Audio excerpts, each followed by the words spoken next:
અહીંયા નારા લાગી રહ્યા છે કે એક કચોરી દો સમોસા મોદી તેરા ક્યાં ભરોસો, તો કેમ આવું કહો છો?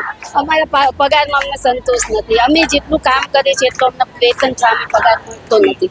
એટલે અમે સરકારશ્રીને એક જ અમારી અપીલ છે કે અમારી બહેનોના તમે 12 કલાક નોકરીના જગ્યાએ 24 કલાક નોકરી કરાવે છે. અમારા વર્કર બહેનોને BLOનું મીટિંગોનું ટ્રેનિંગોનું 10,000માં બહેનોના કામ કરાવે છે અને હેલ્પર બહેનોને 5,000.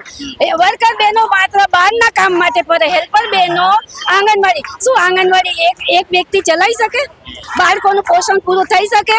ના થઈ શકે. એનું કારણ કે અમારી બેન છે એ જ બેન અમારા બહારના કામમાં રોકાયેલા છે. તો એકલા હેલ્પર બેન બાળકો લાવે, પ્રવૃત્તિ કરે, નાસ્તો બનાવે, શું કરી શકે? તમે બાળકોના પોષણ વિશે કરી રહ્યા છો તો બાળકોનું પોષણ શિક્ષણ નીચે જઈ રહ્યું છે. વર્કર બેન છે અમારા બેનને તમે બીજા બધા કામમાંથી મુક્ત કરો, માત્ર આંગણવાડીનું કામ જ સોંપો, જેથી અમારા પગારમાં અમને સંતોષ નહીં.